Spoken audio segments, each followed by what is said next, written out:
pecho, la temperatura, corazón y probamos las salsas. Son las 11, a ver, a las 12 debería estar hecho esto. Vale, muy bien. ¿Vale? El pal postre de 12 a 1:30 Luego està. ja vemos. Doncs el dia a dia és com un dia normal a una professió en una cuina, és a dir, és professional, és realista, que és el que busquem, no? Vaig triar aquesta professió perquè crec que és un estil de vida, és una manera de ser, d'actuar i perquè m'encanta la creativitat, la manera de treballar dels cuiners. Ja tinc ganes de sentar-me i dinar. Si recordem vells temps. Home, i tant. Sempre és un agraïment tornar a casa. Tinc un restaurant a Calonja, que es diu La Jovita per l'Esteve GB. La formació que vaig rebre al Sant Ignasi et donen les bases i uns valors per encaminar-te en el món laboral que són perfectes per començar i tenir aquesta base i estabilitat per al futur empresarial.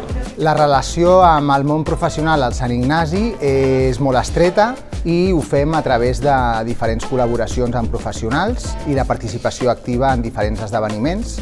Tot això ens permet conèixer de prop les diferents tendències actuals i d'aquesta manera podem ajustar els nostres programes formatius a les diferents tendències actuals i necessitats que té el sector.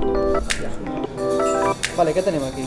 Vale, això és un postre de mango, albercoc. Potser massa gran per lo que és el plat, la salsa també. Jo personalment ho faria individual. Jo, després de la formació, em veig treballant fora i agafant més coneixement i més professionalitat i obrint-me al món. També és veritat que potser li hauria de ficar menys aigua. Ho trobo més àcid que abans. Més àcid? Com pot ser? Ves a un lloc com el Sant Ignasi, forma't, aprofita la part formativa, aprofita la part de pràctiques que aquesta gent, creu-me, que fa la feina de triar on se t'envia, com és l'entorn i una mica tot el que veuràs. I a partir d'aquí, després, si és el que vols, gas de tope. Vull dir, a mi aquesta feina m'ha donat moltes de les grans coses que tinc a la meva vida.